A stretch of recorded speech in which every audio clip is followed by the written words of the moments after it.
पुण्यात्माओं, यहाँ सुख नाम की वस्तु नहीं है, और जिस सुख को हम यहाँ खोज रहे हैं उसका कितना नामो निशान नहीं। जिस कारण से अंत में ऋषि महर्षियों ने केवल सिद्धियों का सहारा लिया, एक दूसरे पर प्रभु बनकर, एक दूसरे से अधिक चमत्कारी बनकर वो यहाँ अपना भक्ति नाश करते रहे और जनता को अपने पीछे लगाकर उनका भी जीवन नाश कर गए। परमात्मा आते हैं, यथार्थ ज्ञान हमें बताते, लेकिन हम उसको स्वीकार नहीं करते। क्यों नहीं करते? क्योंकि हम शिक्षित नहीं थे। और जो व्यक्ति परमात्मा के मार्ग के मास्टर समझे जाते थे, ऋषि, गुरु, मंडलेश्वर, आचार्य, शंकराचार्य, वो भक्ति से अपरिचित थे, शास्त्रों से अपरिचित थे, अपनी मनमुखी साधनाएं हमें बताते रहे और हम उनको एक पहुंचे हुए महापुरुष, परम धनी मानकर हम निसंशय होकर के उनके प्रत्येक वचन का पालन करते रहे। उन्होंने हमें कुछ भी ज्ञान दिया स्वीकार्य किया, क्योंकि हमें पता नहीं था और हम उनको एक विद्वान पुरुष मानते थे। जैसे कोई रोगी डॉक्टर के पास जाता है और उस डॉक्टर ने बहुत बड़ा बोर्ड लगा रखा है, तो फिर डॉक्टर जो भी औषधि देगा तो रोगी के सामने कोई शंका का तो प्रश्न उठता ही नहीं। जो डॉक्टर औषधि देता है, जैसे उसके खाने की विधि बताता है, तो रोगी को तो खाना ही होता है। तो पुण्यात्मा, डॉक्टर की औषधि को डॉक्टर ही बता सकता है कि ये रोग नाशक है या वैसे कोई पुड़िया में राख बांध कर दे रखी है। तो ये दास भी डॉक्टर है अध्यात्म मार्ग का। हम सभी प्राणियों को जन्म और मृत्यु का रोग लगा हुआ है,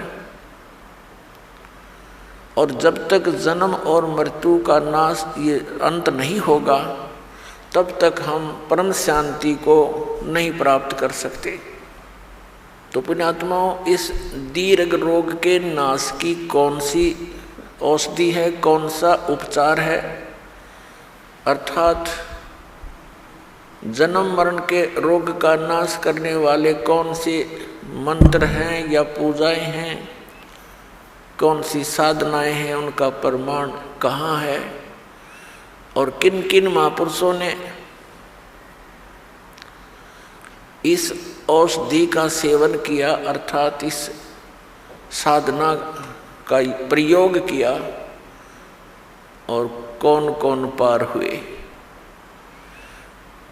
जैसे कोई डॉक्टर होता है, वो औषधि देता है और रोगी बहुत दुखी होता है, तो वो बताता है, वैद्य बताता है कि एक व्यक्ति फलाने गांव का, उसका ये नाम है, उसके यही रोग था, उसने ये औषधि खाई थी, वो ठीक हो गया।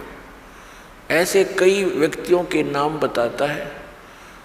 तो वो व्यक्ति जो रोगी है, उसको दृढ़ता आती है कि इसी रोग का रोगी ऐसे ऐसे गाँव में वो भी ठीक हुआ है।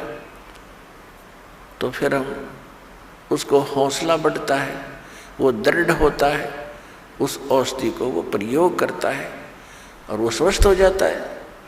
तो इसी प्रकार दास आपको जन्म और मृत्यु के रोग की वो औषधि देगा, दे रहा है, जो कुछ महापुरुषों ने प्रयोग की और वो इस जन्म मरण के रोग से मुक्त हुए। उसके अतिरिक्त अन्य जो भी औषधियाँ, यानी वे ऑफ वर्शिप, पूजा का मार्ग, पद्धति, भक्ति की पद्धति, अन्य जो संत बता रहे हैं, जो दास आपको बता रहा है, इसके अतिरिक्त वो व्यर्थ है, क्योंकि वो हमारे सदग्रंथों में प्रमाणित नहीं है और उनका कोई ऐसा इतिहास नहीं है कि वो ये कहें कि इस मंत्र के, इस साधना के करने से अमुक संत पार हो गए, अमुक भक्त पार हुए। और दास आपके समक्ष उन महापुरुषों के नाम, उन महापुरुषों की भक्ति विधि, उन्हीं के अमृत वचनों से और फिर सदग्रंथों से, यानी जिनको हम सदग्रंथ मानते हैं, प्रत्येक पवित्र धर्म के पवित्र सदग्रंथ, जैसे पवित्र चारों वेद, पवित्र श्रीमद् भगवद गीता, पवित्र पुराण, पवित्र कुरान, पवित्र बाइबल, पवित्र गुरु ग्रंथ साहिब आदि। तो पुण्यात्मा, मुझ दास का एक ही प्रयत्न है कि जनता आज शिक्षित है, श्रद्धालु सब अक्षर ज्ञान युक्त है, हमारे सदग्रंथ हमारे पास उपलब्ध हैं और हम आसानी से निर्णय कर सकते हैं कि कौन सी साधना किस महापुरुष ने की जिससे उसका मोक्ष हुआ। ये दास आपके रूबरू करेगा, आप बहुत आसानी से समझ जाओगे।